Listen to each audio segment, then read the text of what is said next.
स्वागत है आपका अनऑफिशियल कार्यालय में। दोस्तों, काफ़ी बार आपने ऐसी सिचुएशन फेस की होगी जहां पर आपके पास सेम फॉर्मेट का और सेम डेटा स्ट्रक्चर में डेटास हैं, एक फोल्डर के अंदर सेव्ड हैं अलग अलग स्प्रेडशीट में, और आपको उन्हें मर्ज करना है। और मर्ज इस तरह से करना है कि अगर आप उसी फोल्डर में कोई नई एक्सेल फाइल ऐड करें तो वो फाइल भी ऑटोमेटिकली मर्ज हो जाए, या फिर आप किसी भी पहले की फाइल में कोई भी चेंजेस करें तो आप वो सारी फाइल्स जो आपकी मर्ज फाइल है उसमें ऑटोमेटिकली अपडेट हो जाएं। तो ये सारे ही ऑपरेशंस जो मैंने अभी बताया, ये सारे ऑपरेशन आप पावर क्वेरी की मदद से कर सकते हैं काफ़ी आसानी से। तो आज की इस वीडियो में दोस्तों हम यही कवर करेंगे कि हम एक फोल्डर के अंदर जितनी भी एक्सेल फाइल्स हैं उन्हें हम कैसे मर्ज कर सकते हैं, और इस तरह से मर्ज कर सकते हैं कि अगर आप उन फाइल्स में कोई भी अपडेट करेंगे तो आपकी मर्ज फाइल में वो सारे अपडेट्स रिफ्लेक्ट हो जाएंगे, या फिर आप फोल्डर में कोई नई एक्सेल फाइल भी ऐड करेंगे तो वो फाइल भी आपके मर्ज्ड फाइल में ऑटोमेटिकली अपडेट हो जाएगी। आपको कोई एडिशनल स्टेप्स करने की कोई जरूरत नहीं पड़ेगी। तो दोस्तों, उम्मीद है कि आपको इस वीडियो से कुछ नया सीखने को मिलेगा। अगर आप मेरे चैनल अनऑफिशियल कार्यालय पे नए हैं तो आगे बढ़ने से पहले इस चैनल को सब्सक्राइब करते हैं ऐसे ही इन्फॉर्मेटिव वीडियोस के लिए। तो चलिए दोस्तों, शुरू करते हैं। तो दोस्तों, मैंने यहाँ पर एक फोल्डर क्रिएट किया हुआ है। इस फोल्डर में मेरे पास सेल्स डेटा है, और यहाँ पर इस सेल्स डेटा फोल्डर में मेरे पास अलग अलग फॉर्मेट में फाइल से अलग अलग एक्सटेंशन के साथ CSV में है, एक्सेल में है, टेक्स्ट में है। तो हमें यहाँ से सिर्फ एक्सेल फाइल्स को पिक करके इन्हें मर्ज करना है पावर क्वेरी की मदद से। तो चलिए दोस्तों, देखते हैं कैसे कर सकते हैं। सबसे पहले हमें एक ब्लैंक शीट पर आ जाना है। यहाँ डेटा पर आ जाएंगे, गेट डेटा पर क्लिक करेंगे, फ्रॉम फाइल पर आकर यहाँ फ्रॉम फोल्डर का ऑप्शन है, इसके ऊपर क्लिक कर देंगे। हमारे पास एक डायलॉग बॉक्स ओपन हो जाएगा। हमें यहाँ पर अपने फोल्डर को लोकेट करके सिलेक्ट करना होगा। तो हम फोल्डर में नेविगेट करके अपने सेल्स डेटा के फोल्डर को सिलेक्ट कर लेंगे और यहाँ पर ओके प्रेस कर देंगे। ओके प्रेस करने के बाद हमारे सामने इस तरह से एक नेविगेटर पेन ओपन हो जाएगा, जहाँ पर हमें ये प्रेजेंट करेगा पावर क्वेरी कि हमारे फोल्डर में कौन कौन से फाइल्स अवेलेबल है। तो आप देख सकते हैं CSV, एक्सेल, TXT सारी फाइल्स अभी की डेट में ये कवर कर रहा है। सारी फाइल्स मुझे यहाँ पर दिखा रहा है, सारे रिकॉर्ड्स यहाँ पर दिखा रहा है। तो दोस्तों, अब मैं इसे इसी तरह से डायरेक्टली ऐड नहीं करना चाहता। तो पहले हम सिर्फ एक्सेल को मर्ज करना चाहते हैं, तो उसे हम सिलेक्ट करेंगे पहले। तो यहाँ पर आप देख सकते हैं हमारे पास कंबाइन का ऑप्शन है, हमारे पास लोड का ऑप्शन है और ट्रांसफॉर्म का ऑप्शन है। तो हम इसे डायरेक्टली नहीं लोड करेंगे क्योंकि ये सारे ही फाइल्स फिर कंबाइन करने की कोशिश करेगा, CSV, टेक्स्ट और XLX। तो अब इसमें से हमें फिल्टर आउट करने होंगे हमारे एक्सेल फाइल्स को। तो उसके लिए हम इसे एडिट करेंगे। एडिट करने के लिए हम ट्रांसफॉर्म डेटा पर क्लिक कर देंगे सिंपली। ट्रांसफॉर्म डेटा पर क्लिक करने के बाद हमारे पास पावर क्वेरी एडिटर ओपन हो जाएगा। अब पावर क्वेरी एडिटर में दोस्तों हमारे पास वो सारे ही जो फाइल्स हैं यहाँ पर कुछ इस तरह से प्रेजेंट हो जाएंगी। तो आप देख सकते हैं यहाँ पर पहला जो कॉलम है वो कंटेंट है, जिसमें बाइनरी लिख के आ रहा है, और यहाँ पर फाइल नेम है, और ये एडिशनल उन फाइल्स की जो डिटेल्स हैं वो यहाँ पर हमें प्रेजेंट हो रही हैं। हमारे अप्लाइड स्टेप में आप देख सकते हैं कि यहाँ पर सिर्फ सोर्स दिखा रहा है आज के लिए। तो क्योंकि हमें यहाँ पर एक्सेल फाइल्स को ही मर्ज करना है, तो इसलिए हम यहाँ पर एक्सटेंशन में फिल्टर लगा लेंगे और यहाँ से सिर्फ एक्सेल फाइल को ही सिलेक्ट कर लेंगे। तो हम यहाँ पर डायरेक्टली एक्सेल फाइल को सिलेक्ट कर सकते हैं, लेकिन मैं आपको ये सजेस्ट करूंगा कि आप यहाँ पर .xls सर्च करें और उसके बाद ही जो भी एक्सटेंशन आपको मिले उसे सिलेक्ट करके आप ओके करें। अब इसका रीजन ये है कि हो सकता है कि आपके फोल्डर में आप फ्यूचर में XLSB या फिर XLSM जो माइक्रो अनेबल्ड शीट्स होती हैं वो शायद ऐड कर दें, तो उस केस में वो ऑटोमेटिकली मर्ज नहीं कर पाएगा। तो अगर आप XLS सिलेक्ट करके फिल्टर कर रहे हैं और आपके फाइल में ऑलरेडी कोई XLSM माइक्रो अनेबल्ड फाइल या फिर बाइनरी अनेबल्ड फाइल है, तो ये ऑटोमेटिकली उसे भी कंसिडर करके मर्ज कर लेगा। ऐसी छोटी छोटी चीज़ों में आप जो फाइल्स है वो मिस आउट कर सकते हैं। इसीलिए मैं सजेस्ट करूंगा कि आप .xls सर्च करें और जितने भी रिजल्ट्स हों उसे सिलेक्ट करके फिर ओके प्रेस करें। तो आप देख सकते हैं यहाँ पर फिल्टर अप्लाई करने के बाद हमारे पास सिर्फ एक्सेल फाइल्स रह गई है। तो हमारे पास 4 एक्सेल फाइल है, एक ईस्ट डेटा की है, एक नॉर्थ डेटा, एक साउथ और एक वेस्ट डेटा की फाइल है। तो दोस्तों, जो सबसे पहला कॉलम है, तो यहाँ पर हमारे पास इस तरह का ये एरो मार्क आ जाता है। तो आपने देखा होगा हमारी पिछली वीडियोस में कि हमने अपेंड क्वेरी या फिर मर्ज क्वेरी में इन एरो के मार्क के ऊपर क्लिक करके हमने जो टेबल्स है उनको मर्ज किया था। तो शायद आप यहाँ पर टेम्पटेड हो सकते हैं इसे क्लिक करने के लिए। तो लेकिन इस वीडियो में अगर आप इसे करेंगे तो हमें एक एरर मिल जाएगा यहाँ पर। उसका रीज़न ये है कि अगर मैं यहाँ पर बाइनरी के सेक्शन में कहीं भी क्लिक करूँ तो आप देख सकते हैं यहाँ पर ये बाइनरी का जो सेक्शन है ये पूरे हमारे स्प्रेडशीट को ही होल्ड कर रहा है। प्लस फर्स्ट वाले पे मैंने यहाँ पर क्लिक किया हुआ है, तो east data dot XL complete Excel को होल्ड कर रहा है। अगर मैं सेकंड पर आ जाऊं तो हम ये नॉर्थ डेटा होल्ड कर रहा है। तो मान लीजिए अगर मुझे इसे मर्ज करना है तो यहाँ पर हमारे पास एक एरर आ जाएगा। आप देखते हैं कि वो एरर क्या है, पहले तो हम उसे समझने की कोशिश करते हैं। तो मैं इस पर क्लिक करूंगा सिंपली इस एरो पर, और आप देख सकते हैं पावर क्वेरी अब इसे इवेलुएट करना स्टार्ट कर देगा इन चारों ही फाइल्स को। इवेलुएट करने के बाद दोस्तों इसने हमारे पास पहला जो शीट है उसमें से हमें दिखा दिया कि इसके अंदर दो ऑब्जेक्ट है। एक तो टेबल है ईस्ट अंडरस्कोर डेटा नाम का, टेबल का नाम है। दूसरा हमारे पास शीट है जो कि ईस्ट नाम का है। तो मान लीजिए मैं यहाँ से ईस्ट टेबल जो है, ईस्ट अंडरस्कोर डेटा का जो टेबल है उसे मैं सिलेक्ट करके इसे ओके प्रेस करता हूँ। तो अब ये क्या करेगा इस केस में कि अब ईस्ट अंडरस्कोर डेटा को ही बाकी की 3 फाइल्स में भी सर्च करेगा। तो अगर आपके पास जो फाइल्स हैं एक फोल्डर के अंदर, मान लीजिए कि बस 4-5 फाइल्स, अगर आपके सारे ही फाइल्स में आपका टेबल का नाम सेम है तो आप इसे डायरेक्टली यहाँ से मर्ज कर सकते हैं। लेकिन अगर आपका नाम जो है वो कंसिस्टेंट नहीं है हर एक फाइल में, तो आपको यहाँ पर एक एरर थ्रो करेगा। तो अब देखते हैं, इसे मैं ओके प्रेस करूंगा यहाँ पर, तो हमारे पास एक पावर क्वेरी इसे प्रोसेस करके मर्ज करने की कोशिश करेगा और हमारे पास रिजल्ट्स को प्रेजेंट कर देगा हमारे स्क्रीन पर। तो दोस्तों कुछ इस तरह से ये उसे मर्ज करके हमारे सामने अब ये डेटा को लोड कर दिया इसने। यहाँ पर आप देख सकते हैं ऊपर की तरफ रेड लाइन आ रहा है हमारे हेडर के जस्ट नीचे। तो अगर हम नीचे स्क्रॉल करें थोड़ा सा, तो हम नीचे स्क्रॉल करके देख सकते हैं कि लास्ट में हमारे पास यहाँ पर एक एरर का सेक्शन होगा। तो आप देख सकते हैं ईस्ट डेटा का हमारे पास टेबल यहाँ पर आ चुका है, ईस्ट डेटा डॉट एक्सएलएस दिखा रहा है, और लास्ट में एकदम लास्ट सबसे लास्ट वाली रो में हमारे पास एरर लिख कर आ रहा है। अगर मैं इसके ऊपर क्लिक करूँ एरर के ऊपर, तो आप देख सकते हैं कि ये आइटम जो है वो ईस्ट अंडरस्कोर डेटा को ही एक की मान लिया इसने, और की से की मानकर ये बाकी सारे टेबल्स में भी सर्च कर रहा था और इसे ये नहीं मिला। तो इसलिए इसने सिर्फ ईस्ट डेटा के टेबल को ही यहाँ पर लोड किया, क्योंकि ईस्ट डेटा में हमारा जो टेबल था उसका नाम था ईस्ट अंडरस्कोर डेटा, इसलिए उसी को इसने लोड किया। बाकी सारे स्प्रेडशीट में इसे सेम नाम का कोई टेबल नहीं मिला, सेम नाम का कोई भी ऑब्जेक्ट नहीं मिला, इसलिए वहां से उसने कुछ भी लोड नहीं किया। आप देख सकते हैं यहाँ पर the key didn't match any rows in the table, इसलिए हमारे पास यहाँ पर एरर आ गया। तो मैं इसे अनचेक कर देता हूँ। अगर हमारे पास नाम कंसिस्टेंट होते तो हमारा टेबल मर्ज हो जाता। तो अगर आपके केस में अगर आपके पास नाम जो है वो कंसिस्टेंट है तो आप उसे मर्ज कर सकते हैं डायरेक्टली। अगर नहीं है तो हमें क्या करना है ये हम आगे देखते हैं।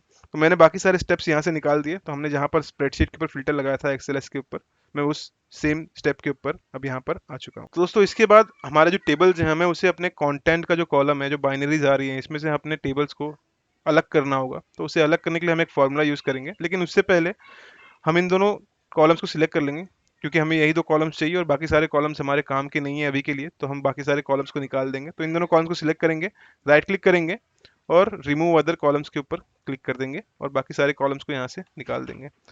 अब इसके बाद हम कॉलम को ऐड करने के लिए आ जाएंगे ऐड कॉलम पर, यहाँ कस्टम कॉलम पर क्लिक करेंगे। कस्टम कॉलम में नाम दे देंगे हम इसे टेबल्स, और यहाँ पर एक सिंपल सा फॉर्मूला अप्लाई करेंगे। यहाँ पर हम टाइप कर लेंगे एक्सेल डॉट वर्कबुक, कुछ इस तरह से, और यहाँ से अपने कॉलम को हमें सिलेक्ट करना होगा जिस कॉलम में हमारा डेटा लाई करता है। तो आप देख सकते हैं कि क्योंकि हमारा जो टेबल है वो हमारे कंटेंट के कॉलम में लाई करता है, इसीलिए हम कंटेंट के ऊपर डबल क्लिक करेंगे, या फिर आप उसे सिंपली टाइप भी कर सकते हैं। तो यहाँ पर वर्कबुक के बाद हम एक ब्रैकेट ओपन कर लेंगे और उस ब्रैकेट को क्लोज कर लेंगे और उसके बीच में हमारा कंटेंट एंटर होगा और इसे ओके प्रेस कर देंगे। तो यहाँ पर हमारे पास एक नया कॉलम आ जाएगा जिसमें हमारा टेबल अब होल्ड होगा। तो दोस्तों अगर मैं यहाँ पर पहले टेबल के बगल में क्लिक करूँ तो आप देख सकते हैं हमारा जो east data dot Excel file है उसके अंदर हमारे पास दो ऑब्जेक्ट है। एक ईस्ट का शीट है, यहाँ पर काइंड में हमें शीट दिख रहा है, और यहाँ पर ईस्ट अंडरस्कोर डेटा नाम है जो कि एक टेबल है, यहाँ काइंड में हमें टेबल दिख रहा है। सिमिलरली हम दूसरे पे क्लिक करेंगे तो यहाँ पर भी दो ऑब्जेक्ट है, नॉर्थ नाम की शीट है और नॉर्थ अंडरस्कोर डेटा नाम का टेबल है। तो हमें टेबल्स को मर्ज करना है दोस्तों। तो इसके लिए हम पहले तो यहाँ पर डबल साइडेड एरो है टेबल्स के बगल में, उसके ऊपर क्लिक कर देंगे। यहाँ से हमें सारे कॉलम्स दिखा देगा जो भी ये ऐड कर सकता है, तो हमें सारे कॉलम्स चाहिए। Use original column name as prefix को अनचेक करके हम सिंपली ओके प्रेस करेंगे यहाँ पर। तो अब हमें इसने सारे ही ऑब्जेक्ट्स को यहाँ पर अलग अलग लाइन में प्रेजेंट कर दिया हुआ है। राइट साइड में जाएंगे तो आप देख सकते हैं यहाँ पर इसने दोनों ऑब्जेक्ट को यानी कि शीट और टेबल दोनों को ही यहाँ पर प्रेजेंट किया हुआ है हर एक स्प्रेडशीट के हिसाब से। दोस्तों क्योंकि हमें यहाँ पर सिर्फ टेबल्स को मर्ज करना है तो हम ये काइंड के ड्रॉप डाउन पर आकर के यहाँ से सिर्फ हम टेबल्स को सिलेक्ट कर लेंगे और ओके प्रेस कर देंगे। अब आप देख सकते हैं हमारे सारे शीट के सिर्फ टेबल ही सिलेक्टेड है यहाँ पर। तो इसके बाद दोस्तों तो हमारा जो टेबल है वो इस कॉलम में लाई करता है। तो काइंड हमने यूज किया था ताकि हम पता कर सके कौन सा ऑब्जेक्ट टेबल है और कौन सा ऑब्जेक्ट शीट है, इसलिए हमने काइंड का यूज किया। लेकिन जो हमारा डेटा है वो एक्चुअल डेटा कॉलम में लाई करता है, तो हम डेटा कॉलम को सिलेक्ट कर लेंगे और नेम कॉलम को सिलेक्ट कर लेंगे, राइट क्लिक करके रिमूव अदर कॉलम्स कर देंगे क्योंकि बाकी सारे हमें नहीं चाहिए। तो आप देख सकते हैं यहाँ पर जो नेम है हमने नेम इसलिए रखा हुआ है ताकि हम अपने डेटा को डिफ्रेंशिएट कर सके कौन सा डेटा ईस्ट का है कौन सा नॉर्थ का है। तो ये हमारे टेबल में ऐड होगा, इसलिए हमने इसे यहाँ पर रखा हुआ है। अब डेटा के यहाँ पर हमारे पास टू साइडेड एरो है, इसके ऊपर क्लिक करेंगे हम देख सकते हैं हमारे जो टेबल्स हैं उन टेबल्स के अंदर जो जो कॉलम अवेलेबल है वो सारे यहाँ पर हमें प्रेजेंट हो गए। हमें सारे ही कॉलम्स चाहिए इसलिए हम सारे टिक रहने देंगे। यहाँ पर use original column name as prefix को अनचेक कर देंगे, क्योंकि अगर हम इसे अनचेक नहीं करेंगे तो हमारे हर एक कॉलम के आगे जो डेटा है ये data as a prefix apply होकर हमारे पास प्रेजेंट होगा, इसलिए मैंने इसे अनचेक किया हुआ है।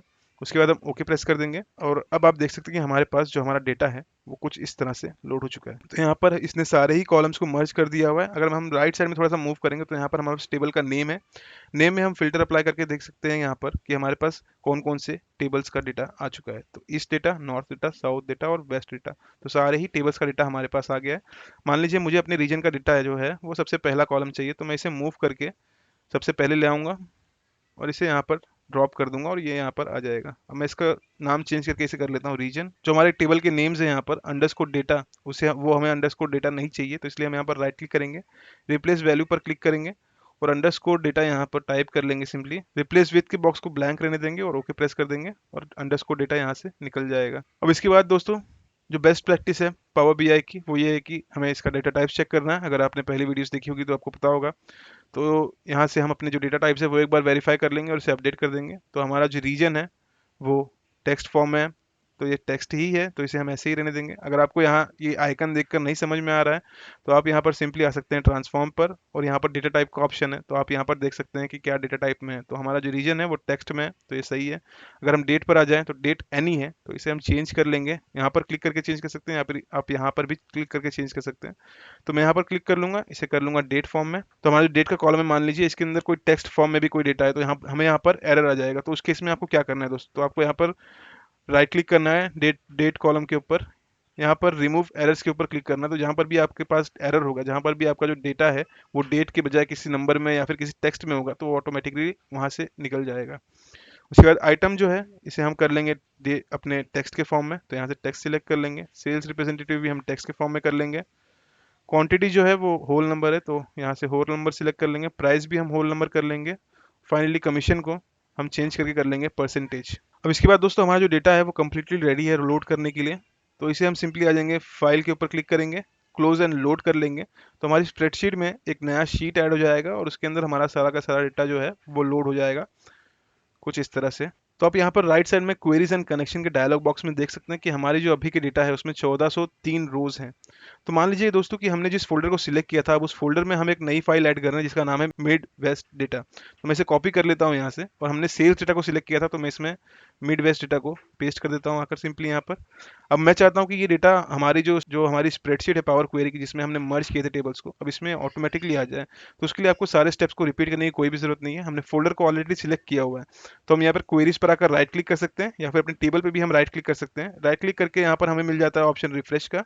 रिफ्रेश पे क्लिक करेंगे तो आप देख सकते हैं यहाँ पर जो हमारी रोज है वो 1403 से बढ़ के 1844 हो गई है, यानी कि हमारा जो मिड वेस्ट का डेटा है वो भी यहाँ पर ऐड हो चुका है। दोस्तों सिर्फ इतना ही नहीं, अगर हम इसके अंदर एक सब फोल्डर भी ऐड करते हैं और उस सब फोल्डर में एक दूसरी फाइल ऐड करते हैं तो उस फाइल को भी ये कैप्चर कर लेगा। तो देखते हैं यहाँ पर मैंने एक न्यू फोल्डर बना रखा हुआ है, इसे मैं कॉपी कर लूंगा। तो इसके अंदर मैंने दोस्तों एक नॉर्थ वेस्ट डेटा एंटर किया हुआ है, तो इस फाइल को मैं कॉपी कर लूंगा, सेल्स डेटा में आ जाऊंगा और इसे यहाँ पर सिंपली पेस्ट कर दूंगा। तो आप देख सकते हैं हमने डायरेक्टली स्प्रेडशीट को नहीं पेस्ट किया, हमने बल्कि एक फोल्डर बनाया और उस फोल्डर के अंदर हमने स्प्रेडशीट को एंटर किया हुआ है। तो इस केस में भी जो हमारा पावर क्वेरी है इसे भी ये कैप्चर कर लेगा, इसे भी ये कंसीडर कर लेगा। तो इसके लिए भी हमें कोई एडिशनल स्टेप्स करने की जरूरत नहीं है। सिंपली हम टेबल या अपने क्वेरी पर राइट क्लिक करेंगे, रिफ्रेश करेंगे और हमारे जो रोज हैं वो बढ़कर अब हो गए हैं 2206 1844 से। तो दोस्तों कुछ इस तरह से आप अपने काम को ऑटोमेट कर सकते हैं पावर क्वेरी की मदद से। तो आपने देखा कि हमने सिर्फ एक फोल्डर को सिलेक्ट किया और उस फोल्डर में हम फाइल्स ऐड करते गए, सब फोल्डर ऐड करके उसमें भी फाइल ऐड किया और सारे फाइल्स को इसने ऑटोमेटिकली मर्ज कर लिया। हमें सिर्फ एक बार अपने जो रिक्वायरमेंट्स है वो स्पेसिफाई करनी है पावर क्वेरी में, एक बार उसे कॉन्फ़िगर कर देना है और ऑटोमेटिकली हमारा डेटा वो अपडेट होता रहेगा उसके अंदर। सिर्फ हमें रिफ्रेश करना होगा अपने डेटा सेट को। तो दोस्तों उम्मीद है कि आपको ये वीडियो अच्छी लगी होगी और इस वीडियो से आपको कुछ नया सीखने को मिला होगा। अगर आपको ये वीडियो अच्छी लगी तो इस वीडियो को लाइक करें, मेरे चैनल अनऑफिशियल कार्यालय को ऐसे ही वीडियोस के लिए सब्सक्राइब करें। इन सारे ही प्रैक्टिस स्प्रेडशीट का डेटा मैं आपको इस वीडियो की डिस्क्रिप्शन बॉक्स में दे दूंगा, आप इसे डाउनलोड करके प्रैक्टिस पर्पस के लिए यूज कर सकते हैं। आज के लिए बस इतना ही, मिलते हैं नेक्स्ट वीडियो में। Thank you.